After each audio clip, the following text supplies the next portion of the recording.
Na boca dela mesmo. Olha, é bonita? É. Cadê? Deixa eu subir ela mais um pouquinho. Ela vai jogar o celular dentro do... É, não, é. Tá vendo? Vou com ele, cara, de lá. Você segura? O que é? Tá filmando Não, já? tá filmando, vai postar e filmar. Deixa eu subir ela aí. Já tá filmando. Tá perdendo, cara, dentro Olha da... lá, olha lá. Tá filmando? Tá, eu vou subir lá um pouquinho aí. Olha a bocona dela, olha. Ah, ah, Ó. ah. Tem um... Pega o pescador também, senão o cara fala depois, fala que é você que pegou. Não, é eu que peguei, não foi ele não. Não foi o Fernando que pegou não. Foi eu. Olha a vara, vem, ó, olha bonito. Não soltou a frição? Tá Não tá puxando, o peixe não tá puxando a frição, ó. Tá Tá segurando essa frição sua de trás, tá segurando. Olha, ó. Se eu sacar pro bravo, já tinha Não, já perdido tá ela. perdido.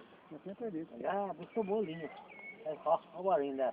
Olha o bolinho da coisa aqui, ó. Tá voltando sozinho agora? Tá soltinho, ó. Não tá não, pode soltar não. Não tá soltinho, cara. Cadê a bicho que não solta? Quantos quilos pesa? 5 quilos? Não sei, não pesa nada. Pesa sim. Já enroscou, tá ali. Vamos Você tirar tira ela. ela, né? É, pega o negócio aqui, tira ela, tá? Já perdi, já saiu um dois, ó. Ah, não, ela que atravessou hoje. Tá, eu vou trazer mais pra verá. Aí.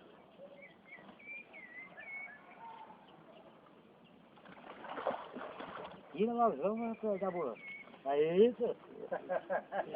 Aí, ó. Grandona, Bonita, hein? bonita mesmo, tá vendo? Pega pra aí, pode pegar o Depois aí depois fala que...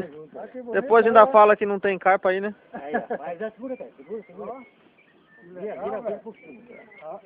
Uhum, nossa. Dá pra pegar Tá ele. pegando? Tá pegando os dois tudo. Ah, É. legal, velho. Aí, ó. Você falou que não pega absurdo aqui, né? Já segura, Então pronto. Que isso, rapaz? A bicha tá roncando que nem um... Hã? Tá roncando a bicha aí? Pronto, tá solto. Ó, que bonita. Daí eu tirar o pau. Não, pega 5 quilos, sim. Aí já. Tira foto pra ela.